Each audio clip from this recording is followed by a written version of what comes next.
Hello friends, I am Aprati. Welcome back to our channel plants space. Last year हमने जो गुलाब का पौधा cutting से ग्रो किया था और जब इसको 12 इंच के हमने गमले में शिफ्ट किया था तो वीडियो आपसे शेयर की थी। डिस्क्रिप्शन बॉक्स में आप वीडियो चेक कर सकते हैं।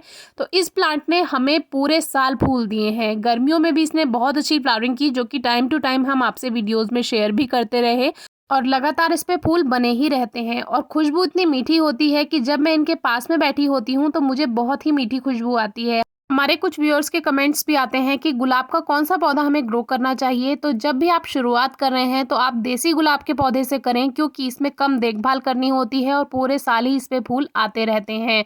कम देखभाल में इतने खूबसूरत फूल मिल जाते हैं और इसको कटिंग से भी ग्रो किया जा सकता है बहुत आसानी से। इसीलिए आप देसी गुलाब से शुरुआत करें। अब देखिए, इसमें इतने सारे फूल खिले हुए हैं, साथ में इसमें कलियां भी आ रही हैं। बस एक बात का ध्यान रखिए गुलाब के पौधे के लिए कि मिट्टी में ज़्यादा नमी नहीं होने पाए, क्योंकि मिट्टी में ज़्यादा नमी जब होती है तो गुलाब का पौधा ग्रोथ बंद कर देता है, उसकी ग्रोथ स्लो हो जाती है और धीरे धीरे उसकी जड़ें गलने लगती हैं, क्योंकि इसमें फंगल इन्फेक्शन हो जाता है।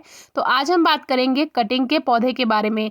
जो अभी कुछ दिन पहले हमने अपने प्लांट्स की प्रूनिंग की थी तो आपसे वीडियो शेयर की थी।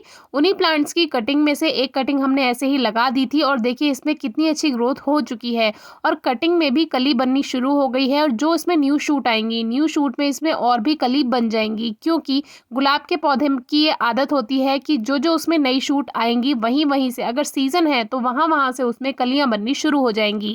अब क्योंकि ये पौधा कटिंग से ग्रो किया गया था तो शुरुआत में ही बहुत सारा खाद नहीं दिया जाता है, क्योंकि जब हम कटिंग ग्रो करते हैं और शुरू में ही इतना सारा खाद दे देंगे तो फिर उससे गर्माहट हो जाती है मिट्टी में और इसी वजह से कटिंग्स ग्रोथ नहीं कर पाती हैं। लेकिन मिट्टी में इतना गोबर की खाद या वर्मी कंपोस्ट ज़रूर मिलाएं जो जब उसमें रूट्स बनना शुरू हो तो उसको अंदर मिट्टी के पोषण मिल जाए। तो बहुत हल्का सा गोबर की खाद हम मिट्टी में मिला ही देते हैं। अब देखिए, कोई सीड इसमें रेन लिली का गिर गया होगा तो उनसे छोटा सा बल्ब बनकर तैयार हो गया, उसको हमने हटा दिया क्योंकि फिर वो मिट्टी में ज़्यादा जगह घेर लेता है। फिर गुलाब के पौधे को ग्रोथ करने के लिए, उसकी रूट्स को फैलने के लिए ज़्यादा जगह नहीं बचेगी।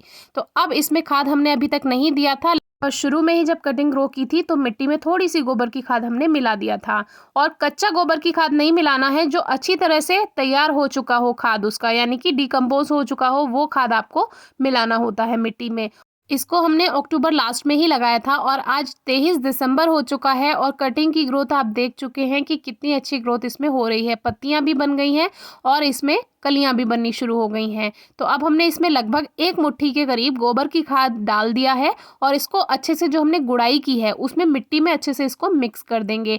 बहुत ज़्यादा खाद अभी इसलिए नहीं दे रहे हैं क्योंकि केवल ये 7 इंचेस के थर्मोपॉट में है और 1 मुट्ठी गोबर की खाद इसके लिए बहुत रहेगा।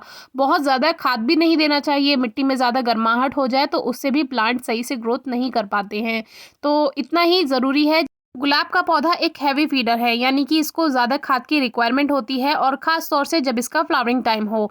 सर्दियों में इसका फ्लावरिंग टाइम होता है तो खाद पर सबसे ज़्यादा ध्यान दीजिए, क्योंकि अभी ही आपको ढेर सारे फ्लावर्स मिलेंगे। तो मिट्टी की गुड़ाई करके कुछ भी नहीं है तो गोबर की खाद या वर्मी कंपोस्ट भी आप डाल देंगे, उससे भी काम चलेगा। सरसों की खली भी फूल पाने के लिए दी जा सकती है। मिट्टी में गुड़ाई करके थोड़ा सा पाउडर बनाकर डाल दीजिए, लगभग 1 चम्मच 12 इंच के गमले के लिए, या लिक्विड फॉर्म में भी आप उसको तैयार कर सकते हैं, या ऐसा का ऐसा उसका जो टुकड़ा है वो भी आप मिट्टी में ढक सकते हैं, उससे भी काम चल जाता है। और बस खाद देने के बाद इसमें हल्की हल्की वाटरिंग कर दीजिए। खाद देने से पहले पानी बिल्कुल नहीं देना है, खाद देने के बाद उसमें पानी देना है, तभी तो उसका जो लिक्विड है वो जड़ों तक सही से पहुंच पाएगा और धीरे धीरे रिस रिस कर वो जड़ों तक पहुंच जाएगा और अपना काम शुरू कर देगा। गुलाब के पौधे के लिए ज़्यादा से ज़्यादा धूप की ज़रूरत होती है, खासतौर से सर्दियों में। सर्दियों में जितनी ज़्यादा धूप देंगे उतनी अच्छी प्लांट फ्लावरिंग करेगा, उतनी अच्छी ग्रोथ करेगा। तो कोशिश कीजिए कम से कम 4 घंटे की सीधी धूप तो ज़रूर ही मिलनी चाहिए। बाकी आप गुलाब के पौधे की हमारी फ्लावरिंग देख ही रहे हैं, हर प्लांट पे लगभग फ्लावरिंग हो ही रही है। और जब बहुत सारे फूल आ जाते हैं तो उसके बाद अगर प्लांट पे कुछ दिन फूल ना आए, मिट्टी में गुड़ाई करके खाद दीजिए और थोड़े दिन का इंतजार कीजिए। प्लांट को नए फूल बनाने में थोड़ा टाइम तो लगता ही है।